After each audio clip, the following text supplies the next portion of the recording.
Jules Verne. Voyage au centre de la Terre. Chapitre 36. Ici se termine ce que j'ai appelé le journal du bord, si heureusement sauvé du naufrage. Je reprends mon récit comme devant. Ce qui se passa au choc du radeau contre les écueils de la côte, je ne saurais le dire. Je me sentis précipité dans les flots, et si j'échappais à la mort, si mon corps ne fut pas déchiré sur les rocs aigus, c'est que le bras vigoureux de Hans me retira de l'abîme. Le courageux Islandais me transporta hors de portée des vagues, sur un sable brûlant, où je me trouvais côte à côte avec mon oncle. Puis il revint vers ces rochers, auxquels se heurtaient des lames furieuses, afin de sauver quelques épaves du naufrage. Je ne pouvais parler. J'étais brisé d'émotion et de fatigue. Il me fallut une grande heure pour me remettre. Cependant, une pluie diluvienne continuait à tomber, mais avec ce redoublement qui annonce la fin des orages. Quelques rocs superposés nous offrirent un abri contre les torrents du ciel. Hans prépara des aliments auxquels je ne pus toucher, et chacun de nous, épuisé par les veilles de 3 nuits, tomba dans un douloureux sommeil. Le lendemain, le temps était magnifique. Le ciel et la mer s'étaient apaisés d'un commun accord. Toute trace de tempête avait disparu. Ce furent les paroles joyeuses du professeur qui saluèrent mon réveil. « Eh bien, mon garçon !» s'écria-t-il. « As-tu bien dormi ?» N'eût-on pas dit que nous étions dans la maison de Königstrasse, que je descendais tranquillement pour déjeuner, et que mon mariage avec la pauvre Graüben allait s'accomplir ce jour même.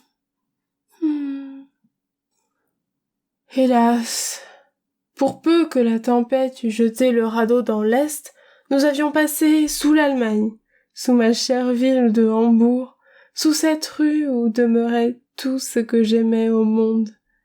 Alors, 40 lieues m'en séparaient à peine. Mais 40 lieues verticales, d'un mur de granit, et en réalité, plus de 1000 lieues à franchir. Toutes ces douloureuses réflexions traversèrent rapidement mon esprit, avant que je ne répondisse à la question de mon oncle. « Ah, ça !» répéta-t-il. « Tu ne veux pas me dire si tu as bien dormi ?» « Très bien, » répondis-je. « Je suis encore brisée, mais cela ne sert à rien. »« Absolument rien. Un peu de fatigue, voilà tout. »« Mais vous me paraissez bien gai ce matin, mon oncle. »« Enchanté, mon garçon, enchanté. Nous sommes arrivés. » « Au terme de notre expédition ? » ?»« Non. Mais au bout de cette mer qui n'en finissait pas. Nous allons reprendre maintenant la voie de terre et nous enfoncer véritablement dans les entrailles du globe. Mon oncle, permettez-moi une question ? Je te la permets, Axel. Et le retour ? Le retour ? Oh, tu penses à revenir quand on n'est même pas arrivé ? Non, je veux seulement demander comment il s'effectuera. De la manière la plus simple du monde, une fois arrivés au centre du sphéroïde, où nous trouverons une route nouvelle pour remonter à sa surface, ou nous reviendrons tout bourgeoisement par le chemin déjà parcouru. J'aime à penser qu'il ne se fermera pas derrière nous. Alors il faudra remettre le radeau en bon état. Nécessairement. Mais les provisions, en reste-t-il assez pour accomplir toutes ces grandes choses ? Oui, certes. Hans est un garçon habile, et je suis sûr qu'il a sauvé la plus grande partie de la cargaison. Allons nous en assurer, d'ailleurs. Nous quittâmes cette grotte ouverte à toutes les brises. J'avais un espoir qui était en même temps une crainte. Il me semblait impossible que le terrible abordage du radeau n'eût pas anéanti tout ce qu'il portait. Je me trompais. À mon arrivée sur le rivage, j'aperçus Hans au milieu d'une foule d'objets, rangés avec ordre. Mon oncle lui serra la main avec un vif sentiment de reconnaissance. Cet homme, d'un dévouement surhumain, dont on ne trouverait peut-être pas d'autre exemple, avait travaillé pendant que nous dormions, et sauvé les objets les plus précieux au péril de sa vie. Ce n'est pas que nous n'eussions fait des pertes assez sensibles, nos armes par exemple, mais enfin on pouvait s'en passer. La provision de poudre était demeurée intacte, après avoir failli sauter pendant la tempête. « Eh bien, » s'écria le professeur, « puisque les fusils manquent, nous en serons quittes pour ne pas chasser. » Bon, mais les instruments ? Voici le manomètre, le plus utile de tous, et pour lequel j'aurais donné tous les autres. Avec lui, je puis calculer la profondeur et savoir quand nous aurons atteint le centre. Sans lui, nous risquerions d'aller au-delà et de ressortir par les antipodes. Cette gaieté était féroce. « Mais la boussole ?» demandai-je. « La voici, sur ce rocher, en parfait état, ainsi que le chronomètre et les thermomètres. Ah, ce chasseur est un homme précieux. » Il fallait bien le reconnaître. En fait d'instruments, rien ne manquait.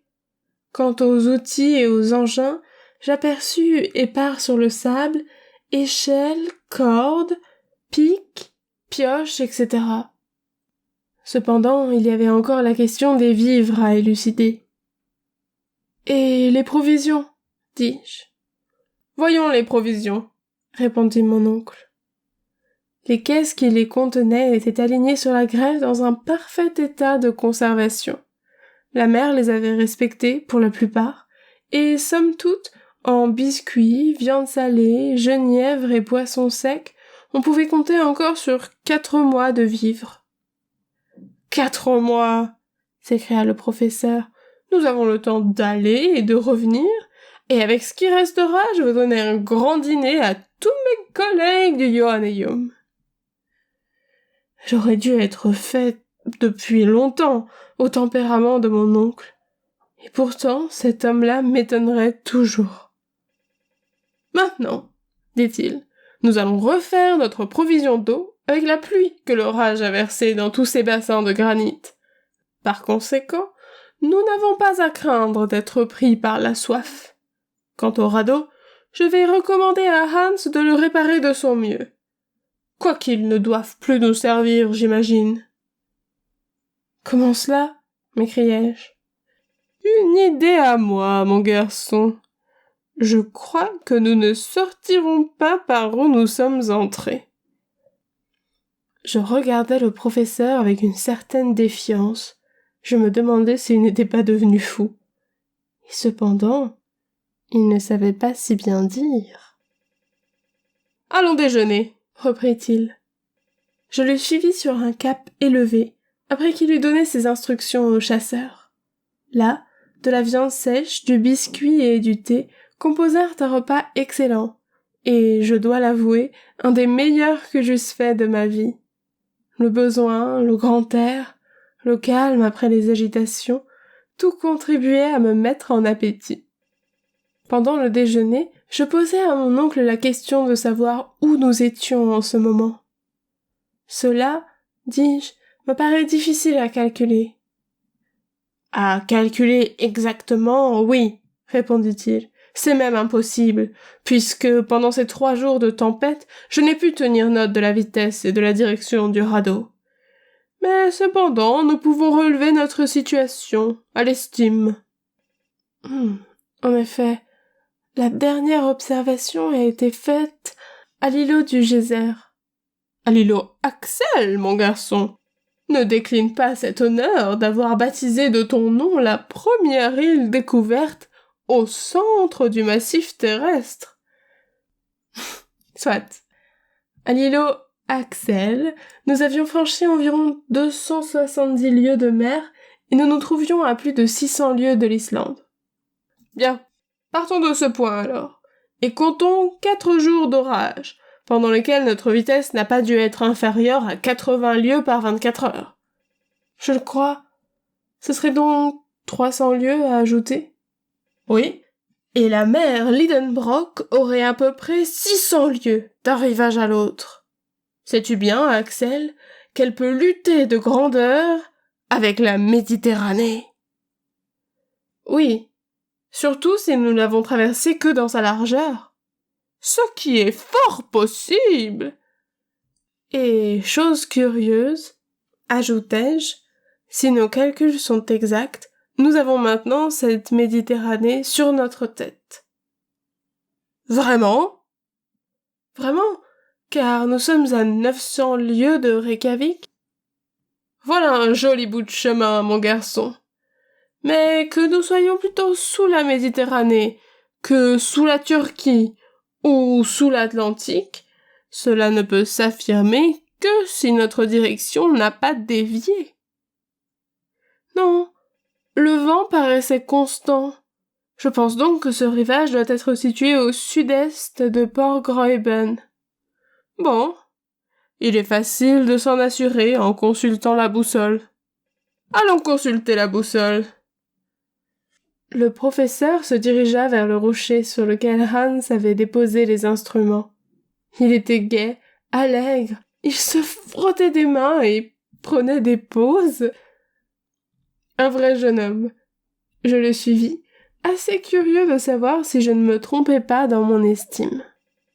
Arrivé au rocher, mon oncle prit le compas, le posa horizontalement et observa l'aiguille, qui, après avoir oscillé, s'arrêta dans une position fixe, sous l'influence magnétique. Mon oncle regarda, puis se frotta les yeux et regarda de nouveau. Enfin, il se retourna de mon côté, stupéfait. « Qu'y a-t-il » demandai-je. Il me fit signe d'examiner l'instrument. Une exclamation de surprise m'échappa. La fleur de l'aiguille marquait le nord, là où nous supposions le midi. Se tournait vers la grève, au lieu de montrer la pleine mer. Je remuai la boussole, je l'examinai. Elle était en parfait état. Quelque position que l'on fît prendre à l'aiguille, celle-ci reprenait obstinément cette direction inattendue. Ainsi donc, il ne fallait plus en douter.